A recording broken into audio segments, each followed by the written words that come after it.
जय हिंद। इस वीडियो में हम समझेंगे ट्रेन अपने ट्रैक को कैसे चेंज कर लेती है। किसी स्टेशन पर जब दो एक्सप्रेस ट्रेनें एक साथ पहुंचती हैं और एक लेट से है और एक टाइमली चल रही है तो स्टेशन मास्टर पहले किस ट्रेन को छोड़ेगा। और साथ ही आप देखे होंगे कि जब ट्रेन क्रॉस करती है तो एक बाएं हाथ में हरा झंडा लेकर क्यों दिखाया जाता है। देखिए, रेलवे ट्रैक को बिछाने का 1 किलोमीटर बिछाने का खर्चा 20 करोड़ आता है, लेकिन ये डिपेंड करता है कि रास्ते में अगर पहाड़ है या ब्रिज है तो ये खर्च बढ़ सकते हैं। इस ट्रैक को बनाने के बाद अगर आप चाहते हैं कि इसको इलेक्ट्रिक से चलाएं तो एक्स्ट्रा इलेक्ट्रिफिकेशन का खर्चा 1 करोड़ रुपए प्रति किलोमीटर आता है। देखिए, जो लोहे की पटरी गई है ना, उसको हम लोग कहते हैं रेल।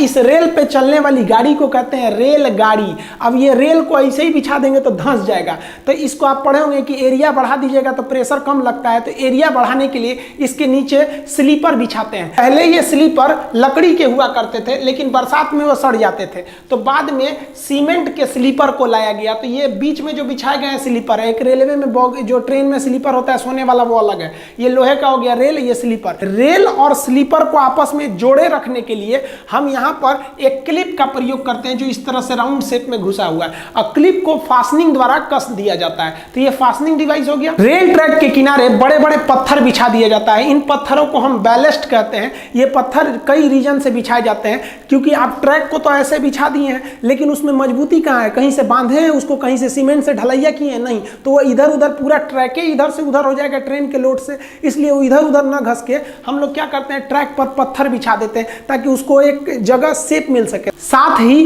पत्थर बिछा देने से ट्रैक के नीचे की मिट्टी बरसात में खिसक के नहीं निकलती है, वरना दुर्घटना हो जाएगा। बैलेस्ट बिछा देने से इस ट्रैक पर जंगल झाड़ घास वगैरह भी नहीं निकलते हैं। लेकिन यह बैलेस्ट जो होता है ट्रेन की दबाव से नीचे से फूटने लगता है, जिसे बार बार मेंटेनेंस की जरूरत होती है। बैलेस्ट पर आप 200 किलोमीटर प्रति घंटा की रफ्तार से ज्यादा ट्रेन को नहीं ले जा सकते हैं, वरना बैलेस्ट कंपन करके हट जाएगा, ट्रैक से दुर्घटनाग्रस्त हो जाएगा। इसलिए इस बैलेस्ट की जगह पर हम कंक्रीट बैलेस्ट का प्रयोग करते हैं। पूरे सीमेंट की ढलैया कर देते हैं और उसी में ट्रेन को क्लिप फास्टनर से रेल को कस देते हैं। बुलेट ट्रेन चलाने के लिए आपको इसी कंक्रीट बैलेस्ट की जरूरत पड़ेगी। इस ट्रैक पर बुलेट ट्रेन ले ही नहीं जा सकते हैं। इस इमेज में देखेंगे तो बुलेट ट्रेन के आगे तो जो ट्रैक है उस पर तो बैलेस्ट पत्थर फेंका हुआ है। आप कहेंगे कि हम झूठ बोल रहे थे। देखिए, जब बुलेट ट्रेन स्टेशन पर खड़ी रहती है तो वहां पर बैलेस्ट बिछा सकते हैं, क्योंकि स्टेशन के पास स्पीड ज्यादा नहीं होती है या डिपो में स्पीड ज्यादा नहीं होती है। लेकिन आगे के लिए आपको इसे कंक्रीट देना ही पड़ेगा।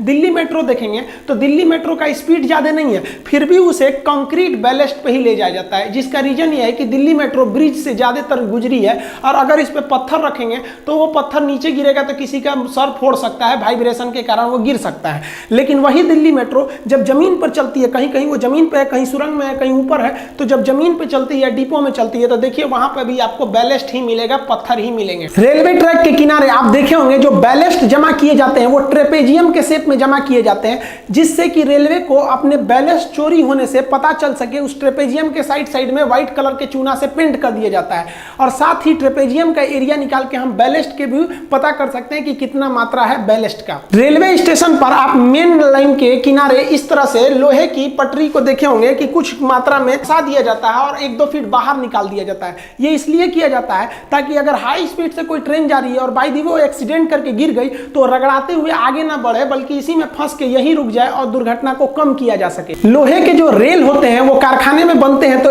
10-20 किलोमीटर लंबे नहीं बनते, वो सेक्शन टुकड़े में बनते हैं। उन्हें हम वेल्डिंग करके जोड़ देते हैं। पहले थर्मल वेल्डिंग से इसे जोड़ा जाता था। फिजिक्स के चैप्टर वेल्डिंग में हम आपको पढ़ा देंगे कि कितने तरह की वेल्डिंग होती है।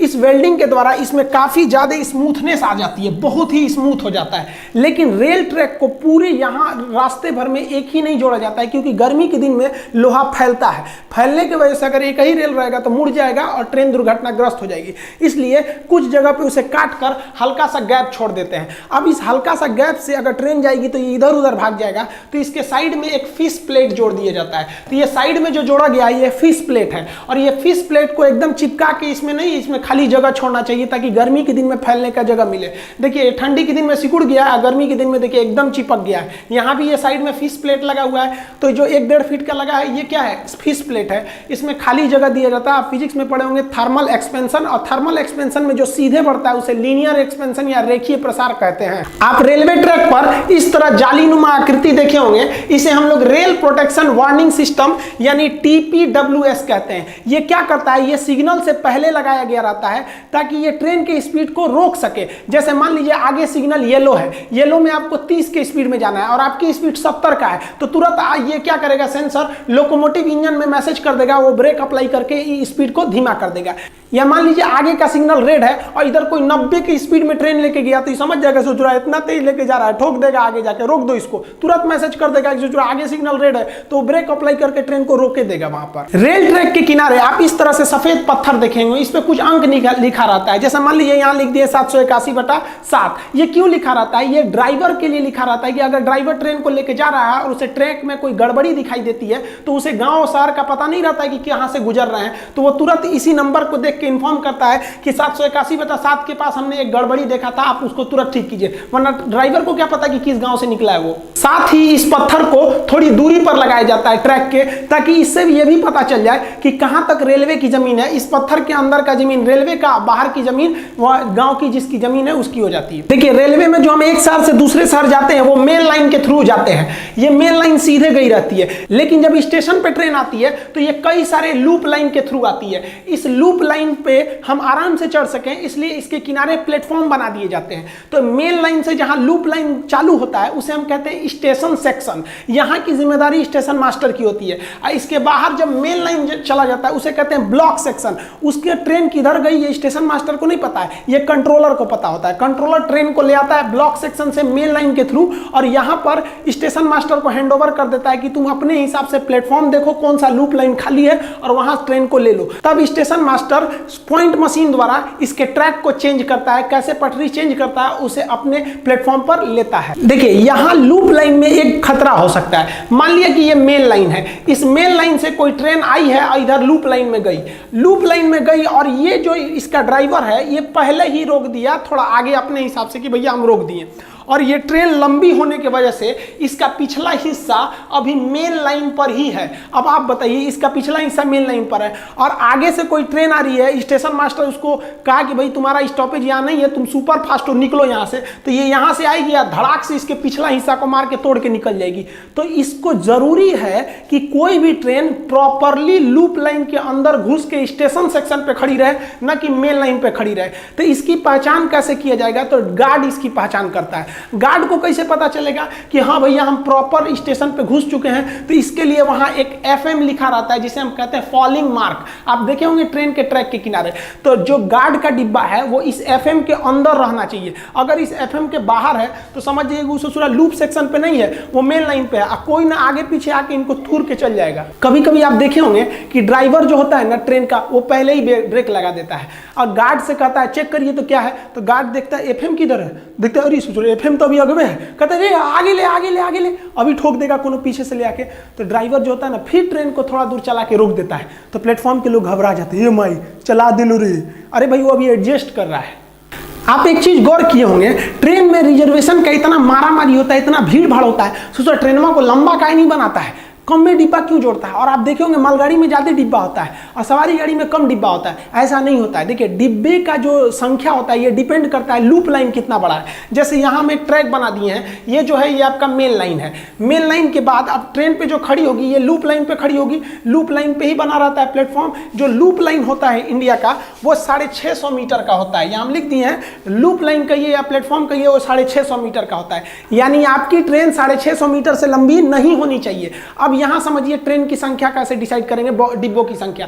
जो लाल वाली LHB कोच होती है वो 24 मीटर की होती है, हालांकि इसमें दशमलव में वैल्यू होता है, हम दशमलव पे नहीं जा रहे हैं, 24 मीटर की होती है। अब बताइए 24 से भाग दीजिए 650 में, और उसके बाद भी उसमें एक इंजन जोड़ना रहता है, उसकी भी संख्या को भी आपको मायने रखना है। तो LHB कितना जोड़ते हैं, 23 ठो। और अगर आप नीले वाले ICF की तुलना करेंगे तो ICF की जो लंबाई होती है वो 22 समथिंग मीटर होती है, हम 22 मीटर लिखते हैं। अब इस 22 मीटर से आप भाग देंगे 650 में और फिर उसमें एक एक्स्ट्रा 20 मीटर जगह छोड़िएगा इंजन के लिए, तो वो 24 से 25 बॉगी के लिए फिट होता है इस लूप लाइन पे। इससे ज्यादा बढ़ाएंगे ना तो सोच रहा है लूप लाइन के बाहर चल जाएगा, फॉलिंग मार्क के पीछे गार्ड का डिब्बा रहेगा, मारेगा कोनो पीछे से धोके चल जाएगा। तो सोच रहा मालगाड़ियां का इसे लंबा जोड़ लेती है। तो देखिए मालगाड़ी में 2 तरह के ज्यादा डिब्बों का प्रयोग होता है, इस पर हम एक अलग वीडियो बना चुके हैं, आप देख सकते हैं उसको। जो खुले डिब्बे वाले होते हैं उसे कहते हैं बॉक्सेन। तो बॉक्सेन जो होते हैं सब, उसकी जो लंबाई होती है वो 10 मीटर होती है। अब 10 मीटर लंबाई होने की वजह से आप 650 में भाग दीजिएगा, थोड़ा सा जगह छोड़ दीजिएगा इंजन के लिए, तो ये 60 से 64 यानी लगभग 62 डिब्बा को जोड़ सकता है। इसलिए लगता है बाप रे बहुत लंबा है। लंबाई सेम है, बस डिब्बा ज्यादा है क्योंकि डिब्बा छोटा है।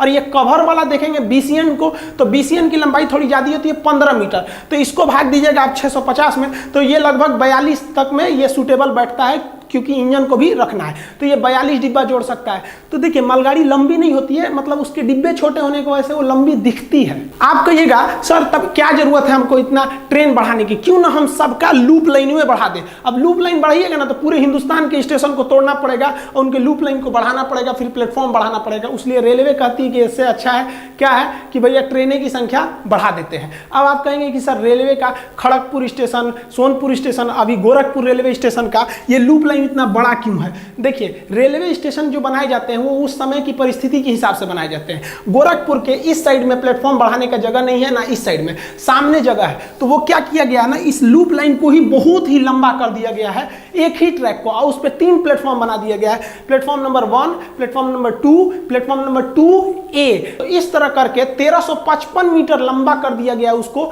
और वो दुनिया का सबसे लंबा प्लेटफॉर्म हो गया है गोरखपुर का। अब आप सोचिएगा कि गोरखपुर में कैसे ट्रेन चल जाती है। तो देखिए मान लिया कि कोई ट्रेन है यहां पर आकर खड़ी हुई, ठीक है, प्लेटफॉर्म नंबर 1 पे, और यहां पहले से एक ट्रेन है, तो जाएगी कैसे, तो यहां पर एक सेक्शन बनाया गया, यहां से जाती है, उसके बाद ये मेन लाइन होकर चली जाती है। मान लीजिए कि ये दोनों प्लेटफॉर्म भरा हुआ है, ट्रेन को लेना है अगले 2A पर यहां पर, तो इस मेन लाइन से ट्रेन को लाया जाएगा और यहां क्रॉस सेक्शन से इसे घुसा दिया जाएगा। मान लीजिए बीच में कोई ट्रेन खड़ी है, इसको निकलना है, तो यहां से भी इस पे निकाल दिया जाएगा, मेन लाइन से निकालकर। उस पर पैनल बदलने का सिस्टम रहता है जिसको अभी हम समझाते हैं। रेल प्लेटफॉर्म पर आप इस तरह के एक आकृति देखे होंगे जिसमें खुरदुरा निकला रहता है गोटी टाइप का, ये रेड कलर के भी होते हैं। ये एक्चुअली विकलांग लोग के लिए बनाया जाता है, हैंडीकैप के लिए, ताकि वो इस खुरदुरे को पहचान के समझ सके कि उनका जो हैंडीकैप बॉगी होता है वो इसी के पास आएगा। देखिए जब कोई ट्रेन क्रॉस करती है स्टेशन से, तो स्टेशन पर एक फ्लैगमैन होता है जो बाएं हाथ में ग्रीन झंडा को लेकर उस ट्रेन को देखते रहता है कि कहीं इसमें कोई खराबी तो नहीं, कुछ चक्के वगैरह में फॉल्ट या कोई आवाज तो नहीं आ रहा। अगर आवाज आएगा तो दाहिने हाथ से तुरंत लाल झंडा दिखा देगा। अब आप कहिएगा ड्राइवर बा तो चल गया हरियर का देख के, अब रोकेगा कौन,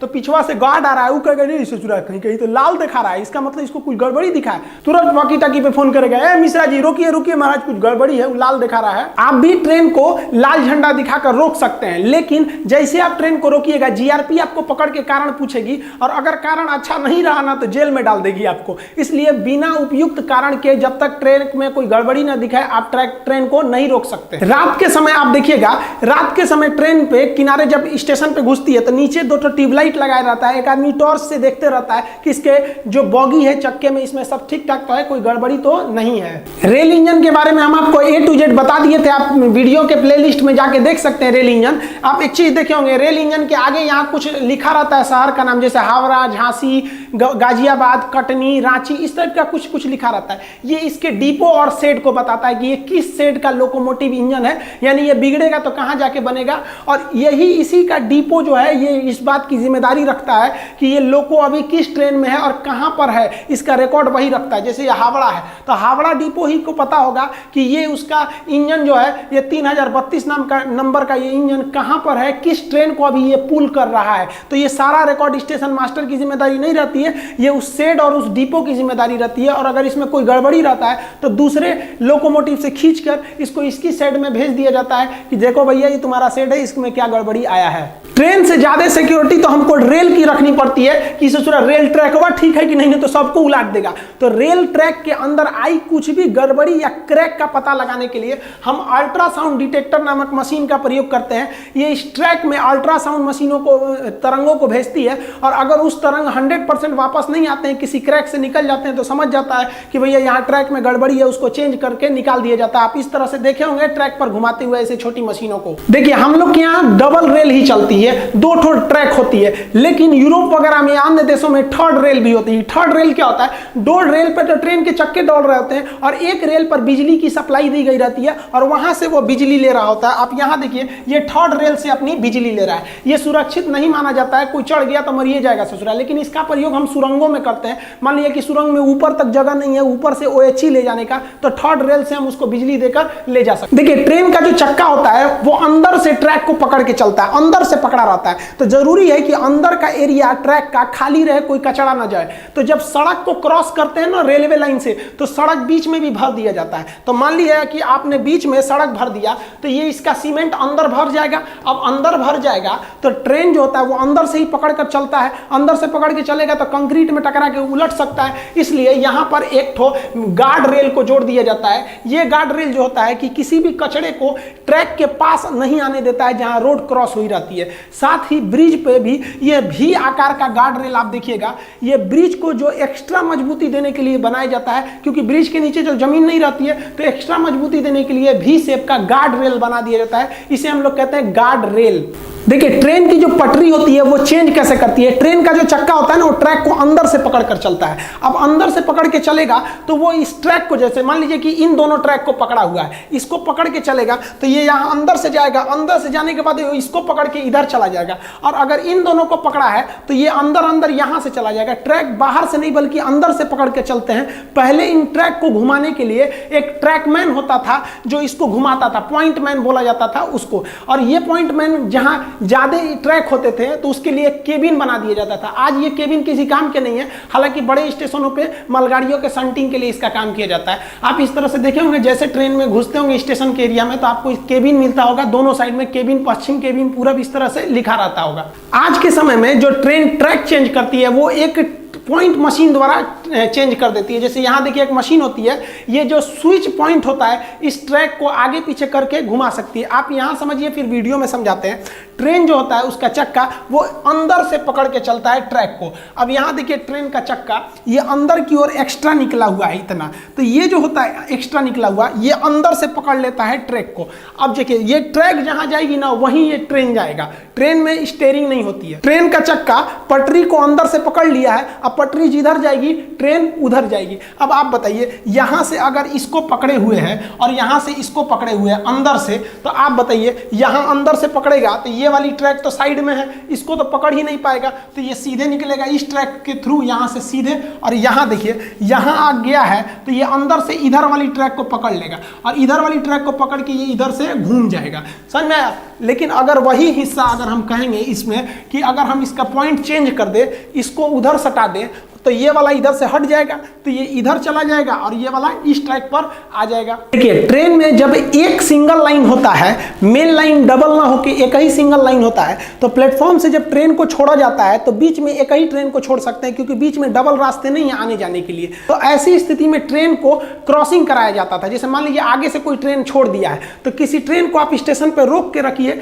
जब तक कि वो आगे से क्रॉस ना कर जाए, तो इसे क्रॉसिंग कहते हैं, टेक्निकल भाषा में एग्जिंग कहते हैं। जैसे यहाँ देखिए ये ट्रेन खड़ी है, यहाँ पर इसको रोक के रखा गया जब तक कि ये मेन लाइन से ये वाली ट्रेन आगे से क्रॉस न कर जाए। जब किसी ट्रेन को प्लेटफॉर्म पर खड़ा कराकर सिंगल लाइन के होने के वजह से आगे से क्रॉस करा दिया जाता है, उसके बाद इसको भेजते हैं, तो इसे हम लोग एग्जिंग या क्रॉसिंग कहते हैं। टेक्निकल भाषा में एग्जिंग हम लोग कहते हैं क्रॉसिंग। लेकिन आज के समय में डबल लाइन है, आने वाला रास्ता अलग है, जाने वाला रास्ता अलग है। तो कोई ट्रेन सामने से आ रही है तो उसके लिए कोई रुकता ही नहीं है, बाईं वाली ट्रैक से चला जाएगा इधर वाला, उधर से आ जाएगा वो। तो डबल ट्रैक होने से क्रॉसिंग होती ही नहीं है, डबल ट्रैक होने से प्रेसीडिंग होने लगती है। कैसे कि मान लीजिए कोई ट्रेन आ गई, अब दोनों ट्रेनें एक साथ प्लेटफॉर्म पर आई हैं, अब स्टेशन मास्टर किसको छोड़ेगा? तो मान लीजिए एक पैसेंजर है, एक सुपर फास्ट है, तो पहले सुपर फास्ट को छोड़ देगा। सुपर फास्ट को ज्यादा वैल्यू दिया गया, तो किसी चीज को ज्यादा वैल्यू देना प्रोसीडिंग कहलाता है। तो इसको क्या कहते हैं? प्रोसीडिंग। मतलब एक कम वैल्यू की ट्रेन को रोककर एक ज्यादा वैल्यू की ट्रेन को पीछे से क्रॉस करा दीजिए, तो इसे प्रेसीडिंग कहते हैं। लेकिन क्या होगा जब सेम कैटेगरी की ट्रेन, जैसे मान लीजिए दो सुपर फास्ट एक साथ पहुंच जाए, अब इसमें किसको प्रेसीडिंग दीजिएगा भैया? कौन जाएगा पहले? तो इसमें जरूर कोई ना कोई लेट होगी। तो इंडियन रेलवे का हिसाब है कि लेट ट्रेनों का हिसाब रखना है कि किस स्टेशन पे कितना मिनट लेट हुई। अब मान लीजिए एक ट्रेन आई है वो भी सुपर फास्ट है, दूसरी वो भी सुपर फास्ट, लेकिन एक लेट है, तो उस ससुरा का चार्ट अपने बनिए रहा है कि कहाँ कहाँ लेट हुई है। अब उसके चक्कर में दूसरकों को लेट करिएगा तो इसका भी लिस्ट बनाना पड़ेगा। इसलिए अगर सेम टाइम पे पहुंच गई नहीं है, या फिर जो लेट है वो पहले पहुंची है और जो टाइम से है वो बाद में आई है, तो क्या करेंगे, जो टाइम से आई है उसको क्या कर देंगे, प्रेसीडिंग कर देंगे, निकाल देंगे। भैया तुम निकल पहले, क्योंकि तुम्हारा हिसाब किताब नहीं हो रहा है, तुम टाइम से आई बकलो लेट हो गया, तू बाद में निकलियो। आई होप आप समझ गए होंगे ट्रैक के बारे में। किसी अन्य वीडियो में रेलवे में प्रयोग होने वाले जितने भी साइन बोर्ड है और सिग्नल का मतलब क्या होता है, डबल येलो पे स्पीड कितनी रहेगी, सिंगल येलो पे क्या होगा, ब्लू कलर के सिग्नल का मतलब क्या होता है, तो सिग्नली सिस्टम का प्रयोग बता देंगे। और कभी कभी आप देखे होंगे कि ट्रेन बिना मतलब है प्लेटफॉर्म पे 1 घंटा रोक देता है या बीच में रोक देता है, इस सब का मतलब क्या होता है, इसको कभी नेक्स्ट वीडियो में समझा देंगे। तब तक के लिए जय हिंद।